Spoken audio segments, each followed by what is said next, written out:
good? How's everybody? This is brytaypodcast back at it again.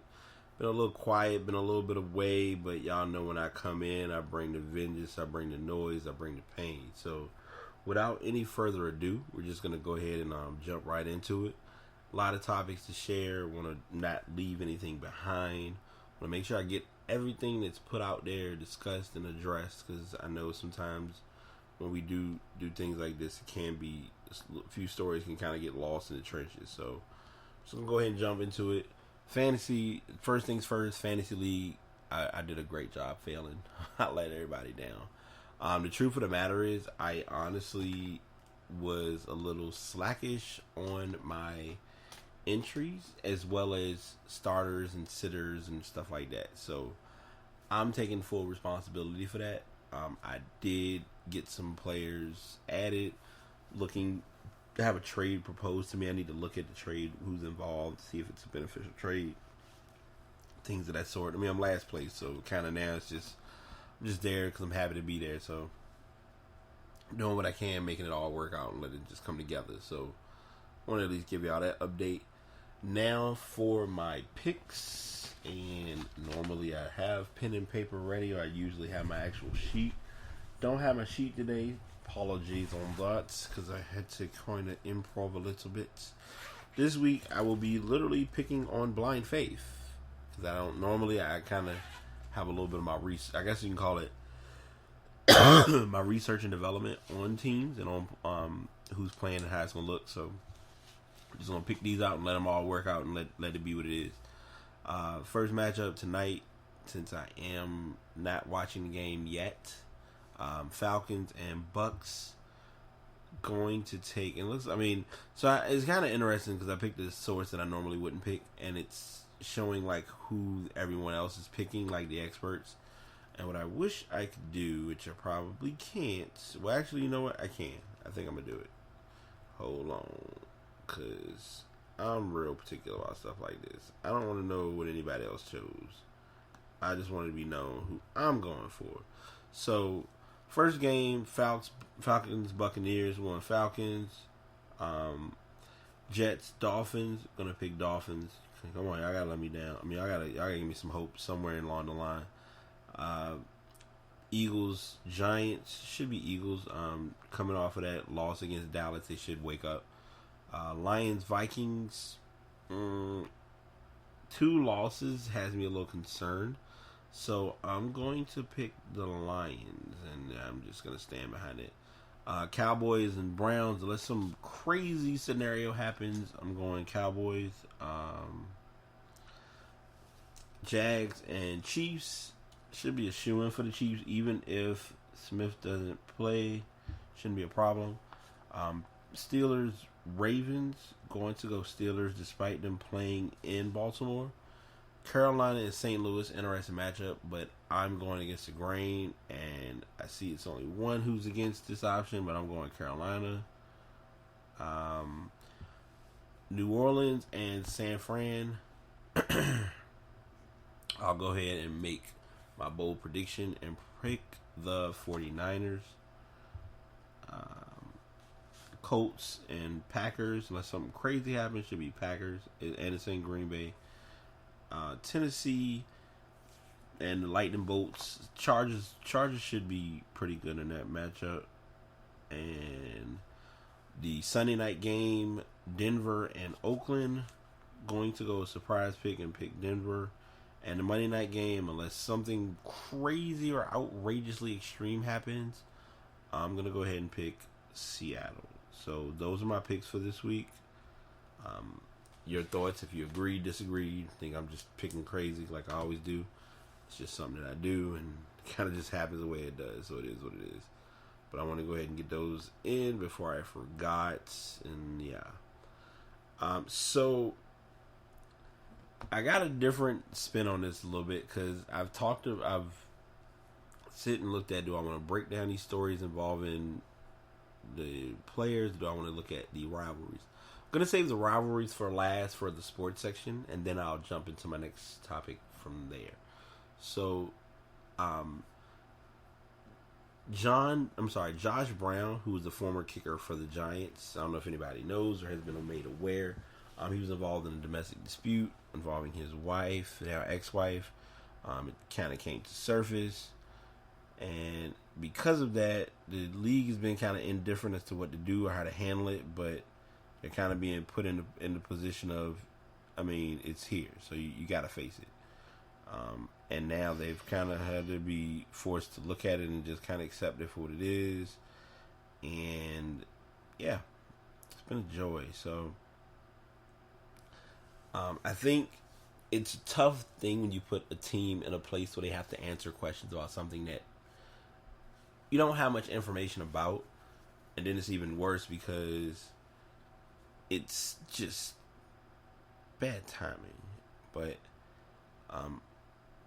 I think what's tough about it is no one feels it's right that he should still have a chance to play in the league when a lot of players have done similar, and it's been kind of just shunned and not acknowledged. So I'm wanting nothing but the best for him, but I also feel like if the league is going to be fair, then to be fair across the board. That's truly where I'm at. The next story, I'm kind of giving the Josh Brown story a brief eye because it's like it happened. It's been behind us for a while, and it is what it is. So the next story is about another Josh Gordon, who stories are stating that he's no longer going to be with the Browns. He's going to be released, and a lot of teams they're wanting to see if any teams want to pick him up or if he really has a chance of playing, because he's kind of been getting on the right track, but he's kind of been doing things here and there that haven't been showing that he really wants to be in the NFL. So the Bills have kind of come up as a speculation or a rumor to possibly get him, but that's on a we'll see what happens type of thing. I'm kind of talking about his story because at one point we didn't hear about him at all, and then out of nowhere it's where is his future? What will he do with himself? Does he have a chance? Only thing that I'm worried about with him, the first thing I think of with him is Justin Blackmon, and if a lot of you don't know him, he was a wideout for the Jacksonville Jaguars who was supposed to be like the guy, and he just never he never had that chance to break. And I think it's tough because in Josh Gordon's case, you know, he was doing music videos, he had other little stuff here and there going on, and that kind of you would have thought catapulted him, but he really wasn't in the place to handle what was to come, I guess. So I just want to talk about that story real brief because I have seen it and I kind of had a cue to discuss, and it was a story that did kind of hit the news. And it happened, so it was what it was. I don't have this one as a tab. Well, I'm sorry. Before I do that, let me do two other things, and then I'll jump on my other one. I caught a few exhibition matches, or kind of been getting some exhibition highlights from a few teams. I actually watched Kentucky play. I'm sorry. Let me rewind. I've been catching up on college basketball, and from what I can tell, we have an interesting season to look forward to when it comes to college basketball. And the only reason I say that the way I do is because they are truly teams are building for this year. It's literally not even about next season because it's already being evident that most of the guys who are freshmen will likely be one and done. One of them being De'Aaron Fox, Malik Monk. I think Bam Adebayo will be a one and done. I got to see Lonzo Ball play for UCLA in their preseason game. Miles Bridges for Michigan State looks pretty good. Josh Jackson looks very raw, and I mean he was raw when he was in high school, but he really looks raw at Kansas. So I'm looking forward to seeing how that goes because there's stories and speculation that he might go be a one and done. We'll that's all a matter of what the team does and how he's prepared or put into place of going to the NBA, because not every player pans out NBA, quote unquote NBA ready. I'm trying to think of many other big names, any other guys who have looked that I've caught. I caught some Duke highlights. I really haven't seen everybody that I want to see yet. I want to see what Jason Tatum looks like because I'm really looking forward to him. Harry Giles as well. I would love to see NC State. I'm excited because it's going to be coincidental that NC State and Duke and North Carolina all have a lot of guys, a lot of guards who are down in that area. and they'll all get to play against each other. So that's going to be something to look forward to down the line. Trying to think if I missed anyone or anything. Let's see, I had that. Yeah, so I've kind of I just want to give a brief stint or a brief story about the college world and the college scene with basketball, because it's pretty much among us. VCU is, I think they're 1 day away from starting their season, so they'll probably be doing some exhibition games, and then they'll get right into their non-conference schedule before they start playing their Atlantic 10 action. Didn't have a tab, don't see a need to have a tab, but the curse has been broken. A few years ago, I think it's been almost 10 years now, if I'm not mistaken, the Boston Red Sox broke their curse, the curse of the Bambino and the whole Babe Ruth madness and all that, but they've since won 2 or 3 championships, and it's kind of been a good deal, a good thing for them. Last night, the Cubs pulled off the unthinkable. They were down 3-1 against the Cleveland Indians. I'm sorry, I'm having a lot going on, as y'all can tell if you can hear by the random sound effects. But Cleveland blew the 3-1 lead. Chicago came back, won 3 straight, finished it off in Cleveland, might I add. And this is the thing, and this is what makes it just so coincidental and so unique. Because if you look at a few months ago when Golden State played Cleveland, Cleveland had to come back and win 3 straight. But the key part of that is not just winning the 3 straight, but they also had to win Game 7 in Golden State, which was not going to be easy. But somehow they still did it. And all I can say is just it was nothing but them going all out and doing their best and bringing their A game. So it was what it was, and it turned out being a good matchup. A lot of friends who were in my sports group were a little upset because they really wanted to see Cleveland finish it off, but it was Chicago's time. And I mean, 108-year drought, can't do nothing but accept it for what it is. I mean, you had a 60-something year drought with Cleveland winning a championship in their home. Cleveland winning another championship wouldn't have been a bad thing, but it was just that time. It just worked out and went the way it did. So, big props to the Chicago Cubs for pulling off that victory. Now, my favorite story of sports. And then I'm going to give a brief release because I've been looking at it a little bit, and I'll kind of talk about that and then talk about a couple other techie topics, and then we'll kind of cap it off. So, I didn't share. One of my friends posted in our sports group that I manage on Facebook, and the statement was, finish the sentence, greatest rivalry in sports is. This topic is a never-ending discussion because there are so many rivalries that get attention, and there are a lot of rivalries that don't get attention. So my answer, because I saw the status, and as soon as I read it, I jumped on it immediately. I put North Carolina and Duke when it comes to basketball. Now, football, of course, is not even the same, but I had North Carolina and Duke. A couple of answers that were given, which I thought all were just spot on. Let's see. Yankees and Red Sox, Michigan and Ohio State. That's primarily in football. A little bit in basketball, but not as much. The Hoyas, Georgetown and Syracuse, Ravens and Steelers. Of course, you can't mention rivalries without Dallas and Washington in football. Some people had an honorable mention, Dallas and Giants. Lakers and Celtics is a legit one. And let's see. Yeah, those are the main ones I had. So those were the ones that were shared in the group. Now, I'm going to go to a different site that I found that had a couple of rivalries that were more known. Of course, number one shoe-in was Yankees, Red Sox.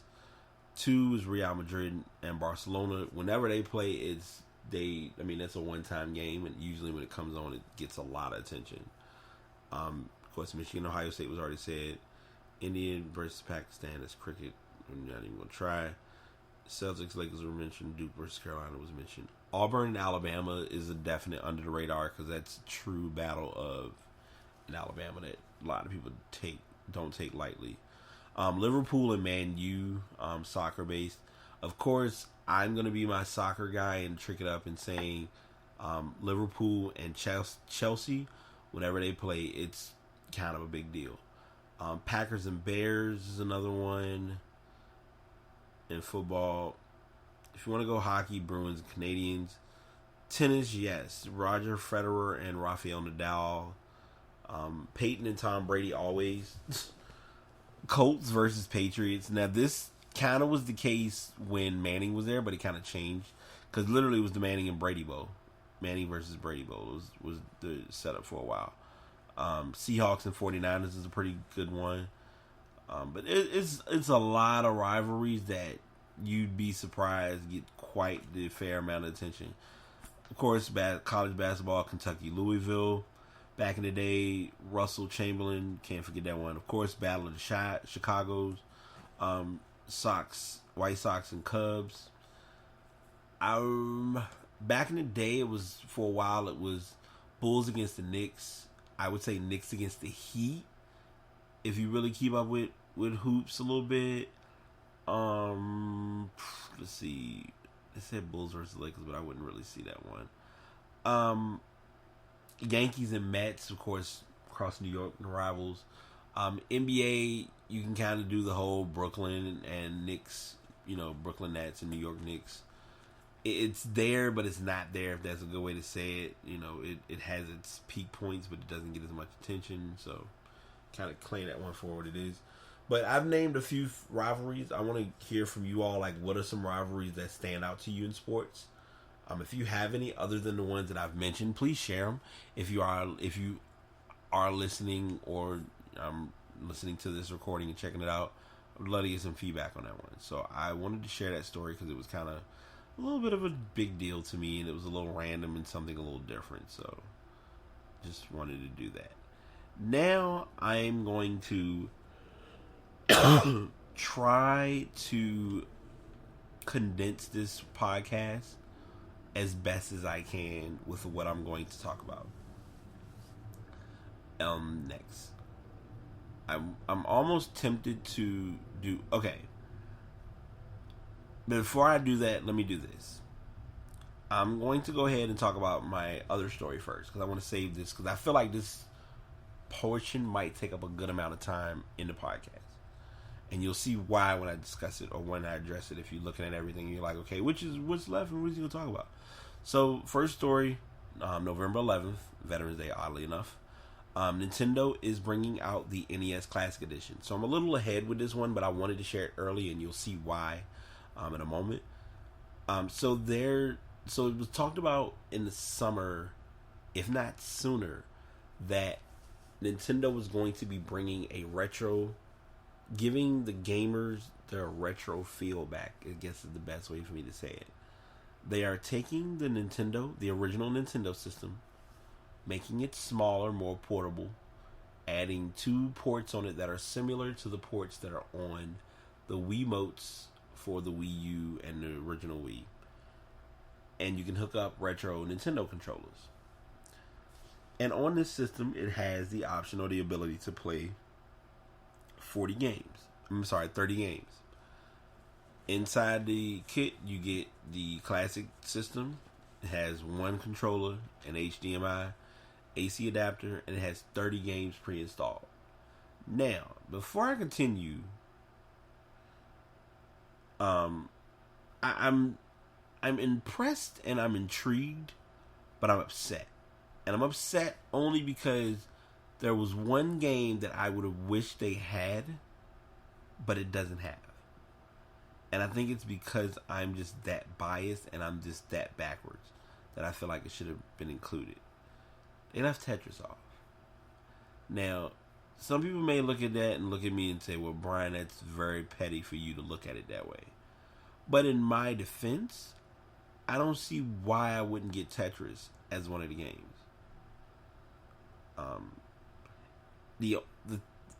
It is a feature that would have been good to do, but they didn't do it, and I understand it's like it is what it is.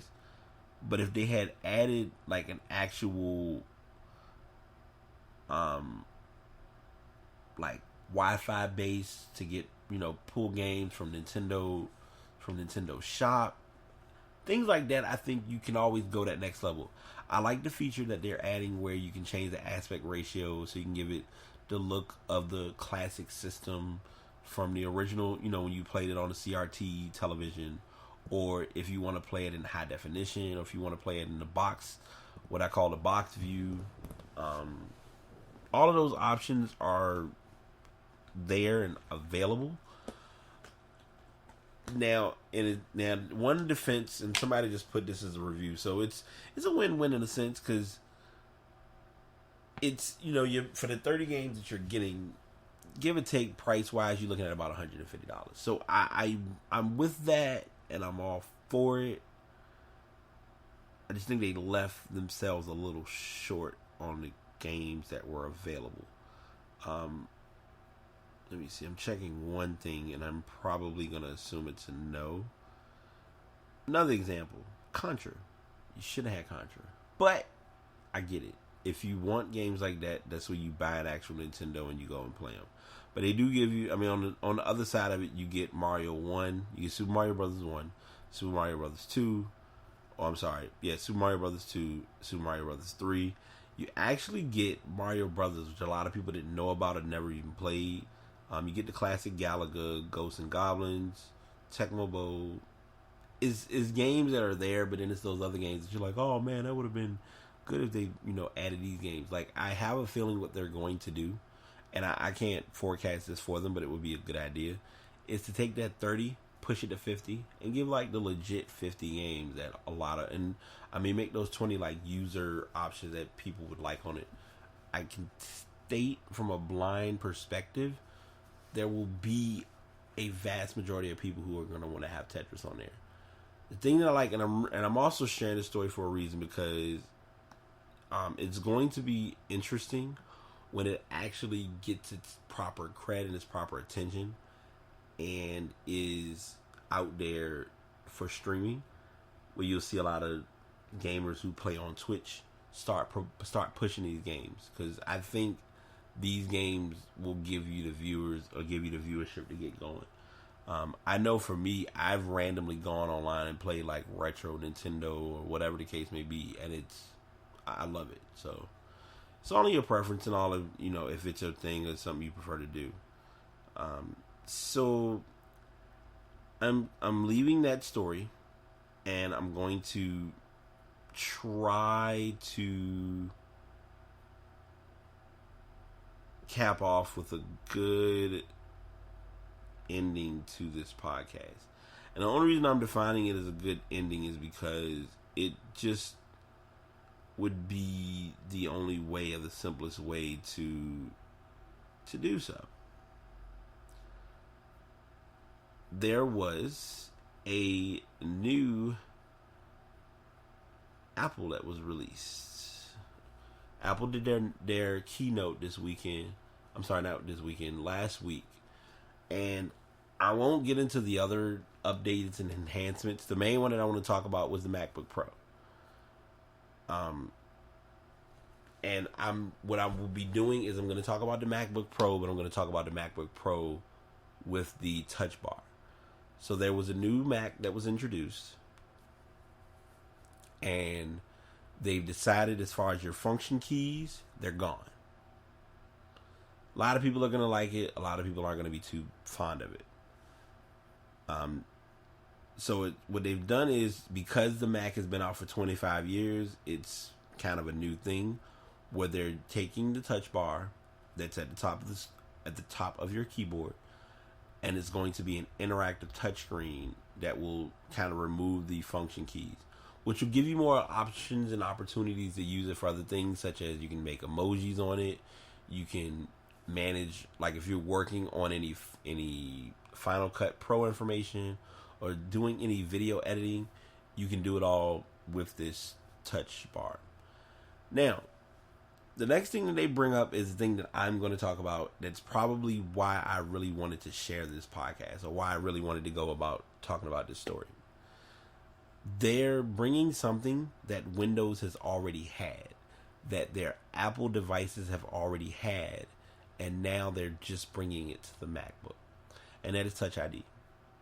So Touch ID is going to be multi-base purpose for a few things. The initial purpose, which I think for most people would be good, is going to be kind of like the gift and the curse, because you'll be able to use it to log into your computer.